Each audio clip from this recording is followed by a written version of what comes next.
के senior general secretary Imran साहब हैं और इरफान पंडितपुरी साहब हैं जो हमारे लंगेट से हमारे कैंडिडेट हैं। तो मैंने जो आपको आज तकलीफ़ दी वो इसलिए दी कि इस प्रेस के माध्यम से मैं आज बोलना चाहता हूँ कि कोई भी गवर्नमेंटल या नॉन गवर्नमेंटल फोर्सेस जो डायरेक्टली और इनडायरेक्टली मुझ पर या हमारे लीडर्स पर दबाव डाल रहे हैं कि भाई आप कुपवारा के एक असेंबली सेगमेंट में किसी इंसान को सेफ पैसेज दो, आसमान ज़मीन पर गिरेगा, वो नहीं होगा। वो अपना वो वक्त ज़ाया करना बंद कर दे, कुछ नहीं होगा। ना हम डरे हैं ना हम डरने वाले हैं। कोई सेफ पैसेज नहीं मिलेगा, किसी को सेफ पैसेज नहीं मिलेगा। और वे बंद कर दें, डरने वालों में से हम नहीं है। उनको जो केस खोलने हैं पुराने खोल दें, उनकी मर्जी है, हमें कोई प्रॉब्लम नहीं है। अगर कोई ऐसा केस है, वैसे हमारा कोई ऐसा केस नहीं है। तो वो ये जो वार्निंग्स देकर बाकी चीज़ कर हमारे जो लीडर्स हैं उनको डायरेक्टली इनडायरेक्टली धमकाते हैं, डराते हैं या कन्विंस करने की कोशिश करते हैं इनिशियली, तो वो बंद कर दे। हमारी तरफ से कोई भी जो है इसमें सवाल ही पैदा नहीं होता है, क्वेश्चन डजंट अराइज। दूसरा, क्योंकि मैं वेट कर रहा था ये फॉर्म विड्रॉल का, तो शायद आज या कल आखिरी दिन था, तो मैंने इसलिए बोला कि उसके बाद मैं आ जाऊं। दूसरा जो है कि यार आप बंद कर दो, क्या कर रहे हो आप यार। दूसरा ये कि मैं अपील करता हूं जो मरकज़ी सरकार है और जो यहाँ की एडमिनिस्ट्रेशन है कि 1987 को याद रखें, उसको रिपीट ना करें। One of the biggest tragedies will be अगर आप directly, indirectly, suddenly, actively, passively repetition of 1987 करते हैं। This our Kashmir, not Jammu region, Kashmir region seems to have been overrun by agencies. अब कुछ पता ही नहीं चल रहा है कौन किसके साथ। अब किसी का एड्रेस ही नहीं मालूम है, ये है कौन, लाया किसने, क्या हो रहा है, कुछ पता ही नहीं चल रहा है। A very badly executed Delhi plan, I will tell you typically. Very badly executed. They are leaving behind so many footprints और handprints की जिसकी इतने सुराग वो पीछे छोड़ रहे हैं कि जिसका कोई जो है इंतहा नहीं है। सो इसलिए that was the main reason I called you, that attempts are being made and हम डरने वालों में से ना हम पीछे डरे हैं ना आज डरे हैं। हमने कुर्बानियाँ दी हैं। मेरे फादर ने 8-10 साल जेल में दिए हैं। मैंने इंट्रागेशन देखा है, भाई ने देखा है, हमारे वर्कर्स ने देखा है, हमारे हंड्रेड्स ऑफ वर्कर्स को शहीद किया गया है। सो डर नाम की चीज़ नहीं है। वो जो करना है करे, ये नहीं होगा। And let them stop, we are fed up now. Sajjad साहब, आपका क्या कहना है कि इस तरीके से किसको पाया जाकर आप, मैंने बोल दिया, मेरे हमरा जनरल सेक्रेटरी साहब हैं और लंगेट के कैंडिडेट हैं मेरे, तो मैं इसके अलावा और कुछ नहीं बोलूँगा। I don't want. You are trying to say that is it a conspiracy of central government? What? To humiliate the Kashmiris' mindset and to interfere in assembly elections? I certainly believe that जो government forces हैं, there certainly is an interference, undoubtedly an interference, both obliquely and directly. They are doing it. They are trying to pre-decide who will win and who won't win. And both at the central level and at the state level. And it's reprehensible given 1987 was the cause. Why do I always shout 87? Because so that they don't do it again. Sajjad साहब, NCPDP के बाद engineer Rashid जो है वो आप पर भी target कर रहे हैं। So what is your take on that?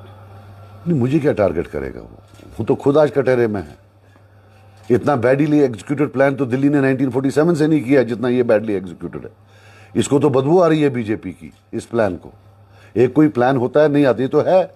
मैंने आज तक कभी किसी को ना एजेंट बोला है ना बीजेपी का या कुछ बोला है, but I can tell you with full authority, yes he is. उसको बोलो 2 महीने से कहां थे, वो तो जेल में था ही नहीं।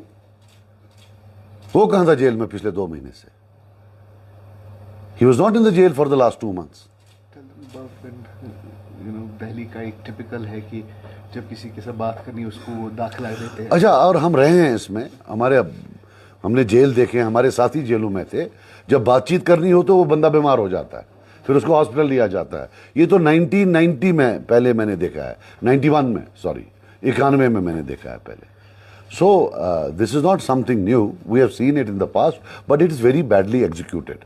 जो बाकी गवर्नमेंट्स थी उनको एक तरीका था, इनका as usual as ugly as their ideology, every plan is very ugly. So there is that. और सबसे बड़ी बात है, अब आपका वक्त आया है, आपने जितना मुझसे पूछना था पूछा.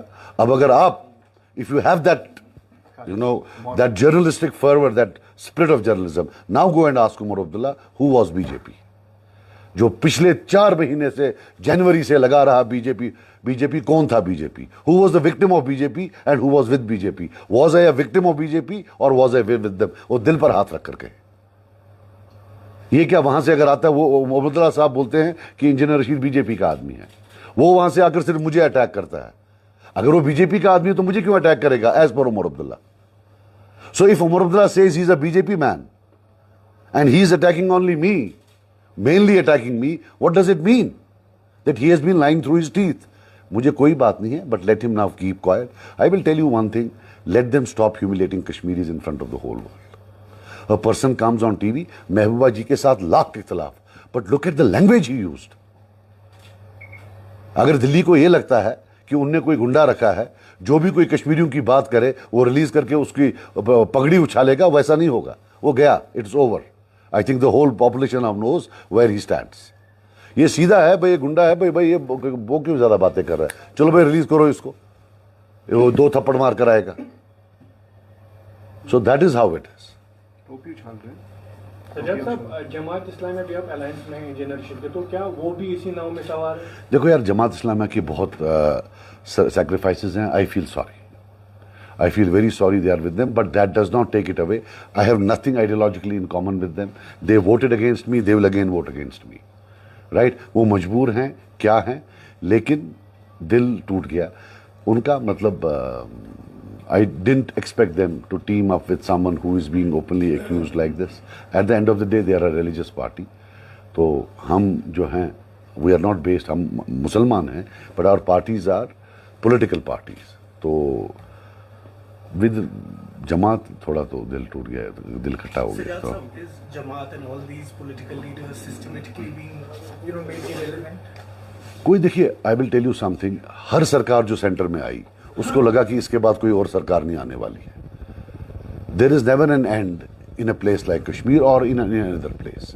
There is no the end. The end ही होता है, हर दिन एक नया शुरुआत होती है, but typically for a certain period of time until they are there, whatever they might do with them. But Jamaat का इसलिए है because we have also suffered a lot. I have seen them in jail. When I was in jail, I have seen them being interrogated in jail, right? तो इसलिए मुझे वो जो है वहाँ थोड़ी सी somewhere वो tinge of sympathy हो जाती है कि जब इनको लोग किसी और म्यान में तोलना शुरू कर देते हैं, तो I feel a bit protective about them. Otherwise, as I said, ideologically, I have nothing to do with them. They voted against me and will vote against me. But yes, I feel bad because they have, मकसद ये है कि एक जो है एक बंदे को, मतलब एक ह्यूमिलिएटिंग सिनारियो बना रहा है कश्मीर का. एक बंदा है उठ के हमारी जो लेडीज पॉलिटिशियंस हैं उनके बारे में गलत इस्तेमाल कर रहा है. उनके घर में खुद माँ बहनें हैं, हमारे घर में माँ बहनें हैं, आपके घर में होंगी. Who would want to use such a language publicly? Reprehensible. इतना गंदा तो पॉलिटिक्स को यहाँ कभी नहीं, किसी भी सेंट्रल गवर्नमेंट में नहीं किया जितना इन्होंने किया. इन्होंने तो सारी हदें पार कर दी हैं. एंड मिडनाइट मीटिंग्स, पता नहीं क्या क्या हो रहा है. तो ये तो अब एक चीज है कि favourite punching bag Sajjad Lone है. तो जो भी आए तो दे मुक्का सजाद लोन को, जो भी आए तो दे मुक्का कि पीपल्स कॉन्फ्रेंस को, कभी मौलवी साहब को, कभी हमारे इरफान साहब को. ये हम जानते हैं, ये जानता है बिलखुसूस. He is the hero of the day. He is the person. इसने 20,000 वोट लिए पार्लियामेंट में भी, और आज की डेट में I promise you, if agencies don't intervene, he is the winner, 100% the winner. But what he and his workers face every day, वो इसका अल्लाह जानता है कि कैसे ये फाइट कर रहा है उसके अगेंस्ट. आपने तो वो वीडियो भी, ऑडियो भी सुना होगा, कैसे वो बोल रहा है कि भाई वो उठ रहा है इसके खिलाफ, वो उसको बंद कर दिया, वहां उसने घर के बाहर ताला लगाया हुआ है. So you just see A part of the picture. यहाँ देखा बड़ा रोमांटिक, हाँ जी वो है जी, ये है जी. तो ये तो सर 2 मिनट सर. नहीं छोड़ दो यार. नहीं हाँ, मुझे पता है कि इंजीनियर रशीद का पॉलिटिकल आगाज किस कैंप से हो गया. मैं जानता हूँ उसको. वो पिछले 15-16 साल से एक किरदार निभा रहा है आज मेरे ख्याल में लोगों को समझ आ रहा है, धमका रहा है लोगों कुछ को, कैंप हमारे वर्कर को।